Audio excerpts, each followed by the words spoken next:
My name is Victoria Winters. Here in Collinwood there is a moment of quiet. Even the wind has subsided, and the threat of a storm is a thing of the past. But there are other storms. The unending chill of fear that sweeps through the silent corridors. Always reminding a man of how close he has come to death.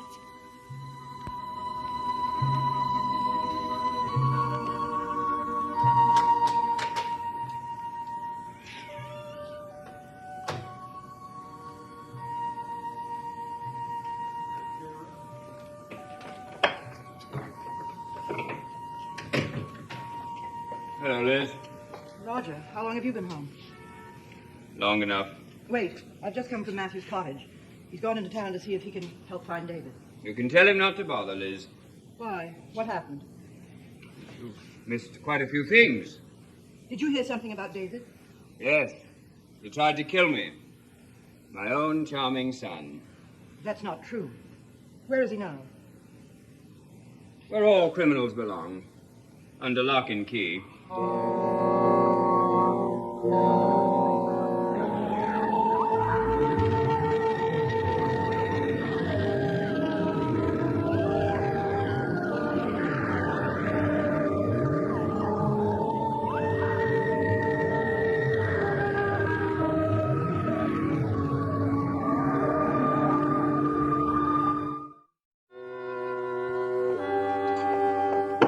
What do you mean, locked in his room?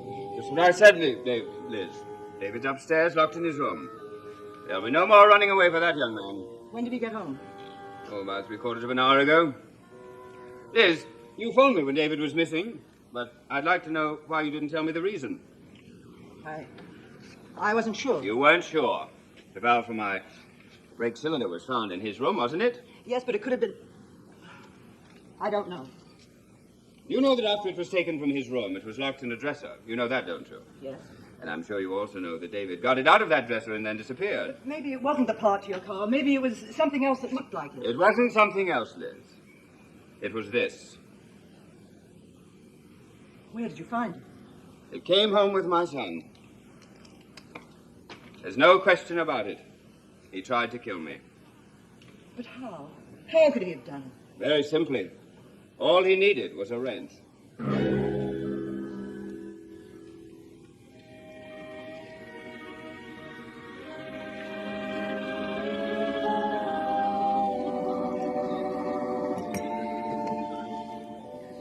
Harry, try to get a hold of Bill Malloy for me. Tell him I'd like to... He is. Just send him right in.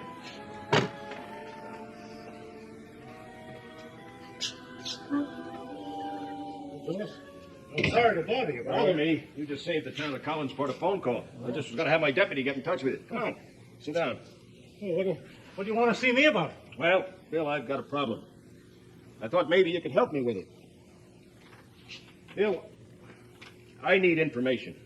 Information about the Collins family. Roger, his sister Elizabeth, all of them. Why ask me? Well, I guess maybe because you manage their fishing fleet and cannery. And you're probably closer to them than anyone else in town. Reason enough? Nope. Bill, you're a hard man. But I've got a tough job here. A lot tougher than I thought. Or maybe I can make it easier. That's all that I want. But without prying into that family. Now, Jonas, we all know who tampered with the brakes on Roger's car. Burke, you mean? Hey, Burke Devlin. I know you saw him today, Jonas, and I'm sure he told you the only reason he came back to town was for a social visit. Something like that. Well, did he also tell you he had a private detective asking questions around town for 2 weeks before he arrived? Is that what you came here to tell me? I figured it might help you build a case against him. Bill, I already know about the private detective. Well, then go Now, out wait there a second. Just wait. I know the facts against Burke in this case. Right now, I wish I could make them hold up. But as I said before, I've got problems. Well, I don't see what problem you Bill, have. I need your help. I really need your help, Bill. I have to do something I don't like to do. Look, I was always fond of Burke myself. Just but forget this is about something Burke. much more- Forget about Burke for a minute. Just try to answer my questions. About the family? About one member of that family. Just one. A 9-year-old boy named David.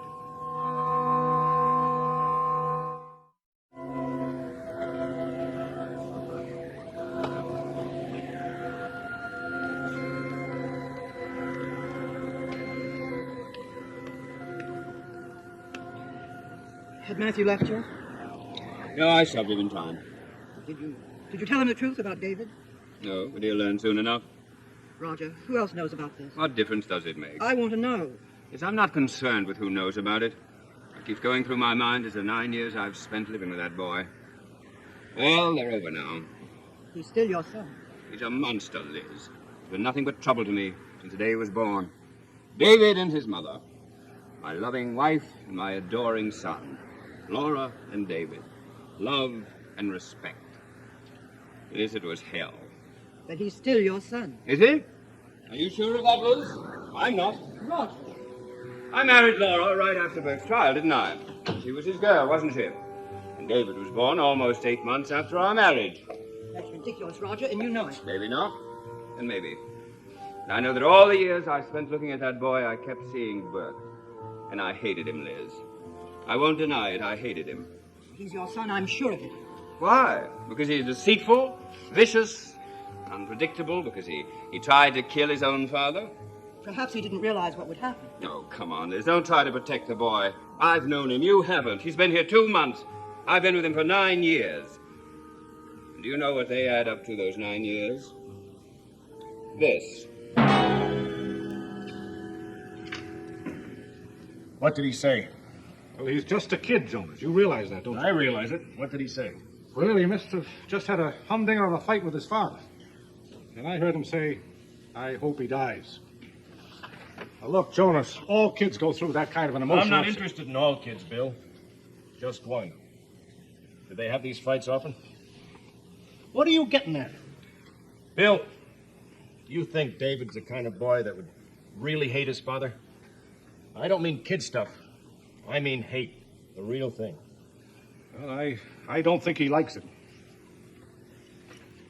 Before the accident, did they have any particular argument between them? I think you'd better tell me what you're after.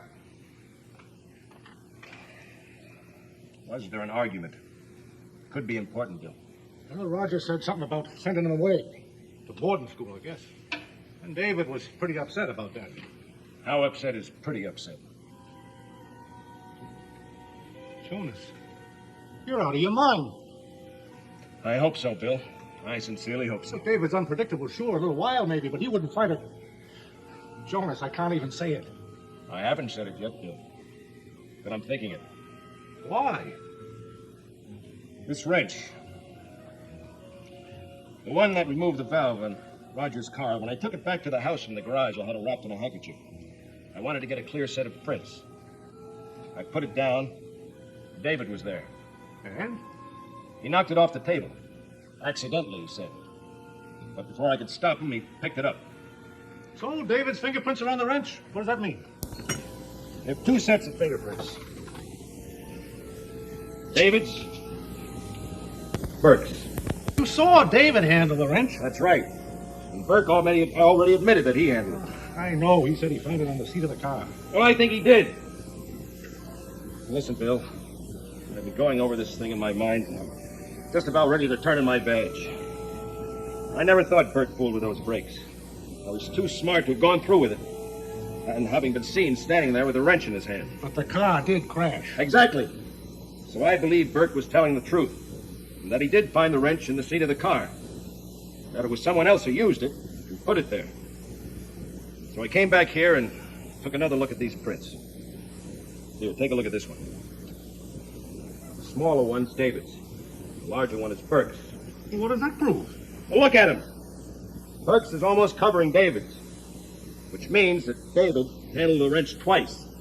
Once when it went to the floor and he picked it up, and once before Burke got there. Well, I follow you, sure. Burke's fingerprint is on top of David's. Well, that's the picture. Oh, it doesn't prove anything. I mean, one fingerprint doesn't prove David tampered with the brakes and then left the wrench in the car seat. No. But it raises a suspicion, wouldn't you say?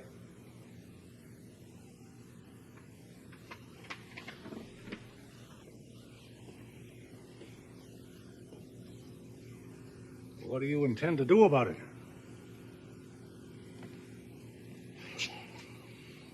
I don't know what to do about it, Bill. I really don't.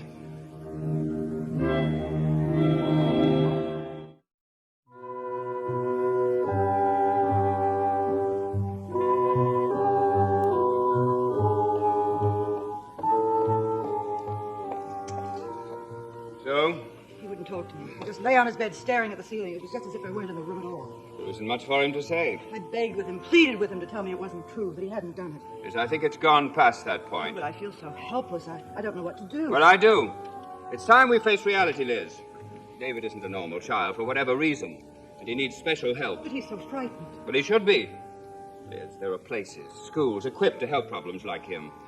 No, Roger. I don't want to think about that. But you've got to. But this is his home. I don't want to send him away. Do you know that if he was older, he would be in prison for what he tried to do? But he's not older. Do you know what would happen if I told the sheriff the truth?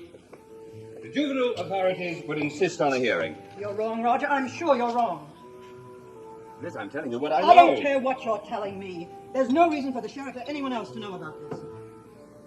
I believe you actually want him to stay here. I know he's done a terrible thing. I'm not denying it. But he is part of our family. He tried to kill me, Liz. Kill me. You want me to let him go on living here so he can try it again? Perhaps he didn't know what would happen. Oh, don't start that again, please.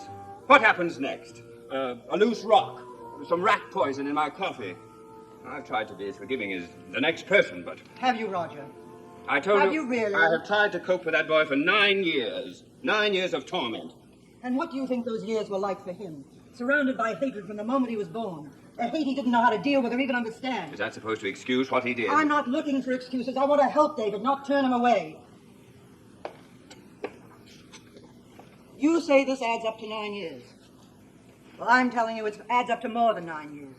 To a boy lying on his bed, trembling with fear, afraid of everything and everyone. I'm supposed to be blamed for that, I guess. I've seen you with him, Roger.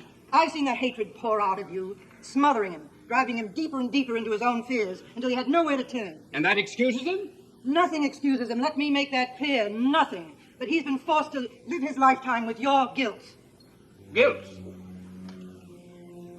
Maybe you better tell me what you mean, Liz.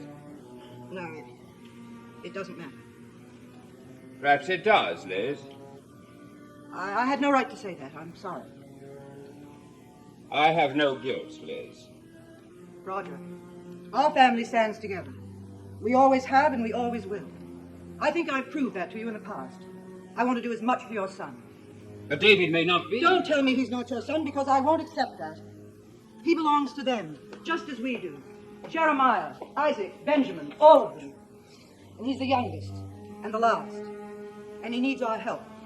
And we're going to give it to him. Here. What happens when other people find out? No one will find out. I'll see to that. No, Liz, it's insane. I won't let you do it. I'm afraid you have no choice, Father. Roger. I've made up my mind. David is going to stay here. What do you expect me to do? I expect you to remember that he's not a criminal. I expect you to leave him alone and allow Miss Winters and me to give him the happiness and attention that he deserves.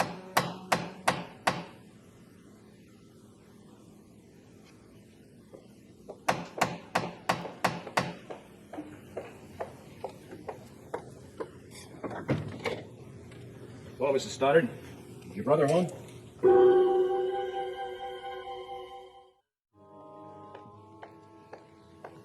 Jonas wants to speak to you, Roger.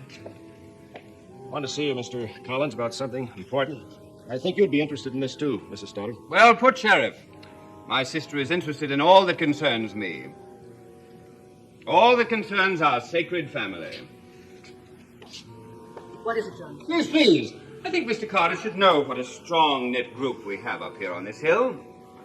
My sister is a great believer in family tradition.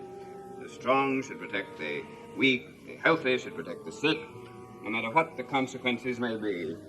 Roger, I'm sure Jonas didn't come up here to listen to a lecture on family loyalty. As a matter of fact, Mrs. Stoddard, family loyalty does have a little bit about what I'm going to say. Oh?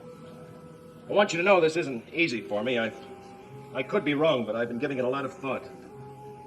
Well, I wasn't even going to come up here, but I thought I should come and discuss it with you. With both of you, that is. Is it about the accident? Yes. Don't tell me you finally arrested Burke Devlin. Talk about irony, Liz. Roger, please. Go on, Jonas. No, I haven't arrested Bert. I guess I know, you know, that I never felt that Burke was really responsible for your brother's accident. And how right you were. Roger. Why not give the man credit? It was you and I, Liz. We always blame Burke for tampering with my brakes. And think of the injustice that it was. At least Mr. Carter had the instinct and the perception. Roger, that's quite enough. Oh, I'm sorry, Liz. I didn't mean to make another speech. 1,000 apologies, Mr. Carter. Well, it's about the wrench. I guess you remember, Burke said he found it in the seat of your car. I remember. Mrs. Stoddard, I want you to know I could be wrong. I've made mistakes before, lots of times. Is it about David? Tell me, Mr. Carter. Is it about my son? Yes. There were prints on the wrench. Jonas, there's no reason to go on with this. I wish there weren't, Mrs. What Stoddard. I mean is we've learned we were mistaken. Not only about Burke, but about the reason for the accident.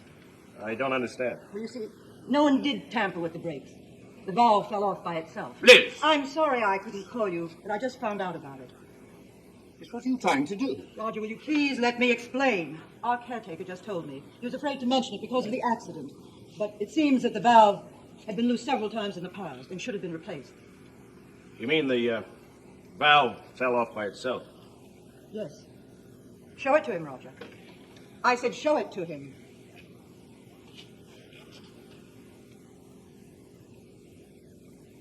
Where did you find this? By the side of the road. Exactly where it fell. I see. What you mean is you want me to drop the case. Well, there are no criminals involved. Why continue? Well, I always did like easy solutions. Then there'll be no further investigation. Why should there be when there's no one to investigate? Well, I better be getting home. I promised my wife I'd take her to a movie. I'll see you to the door, John. Thank you for your efforts. Just doing a day's work, Mrs. Stoddard. Well, Mr. Collins, give your son my regards, will you?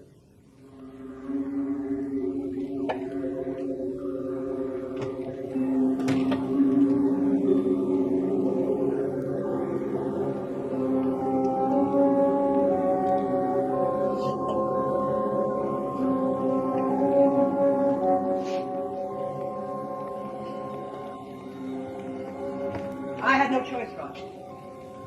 We all have a choice, Liz. It's just what we do with it. You know what he was going to say. Yes? Well, then I had to lie to him, don't you see? I had to protect David. You protected a monster, Liz. But don't ever forget that.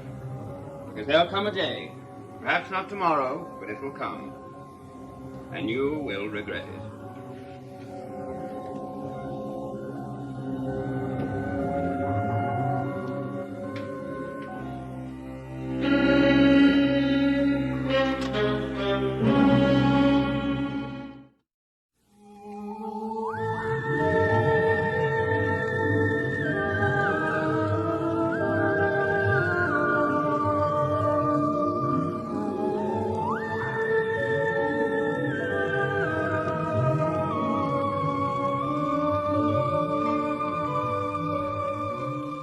What can one American Jeep Patrol do against Rommel's mighty Africa Corps? Watch for Rat Patrol, Monday nights in color starting in September, here on ABC.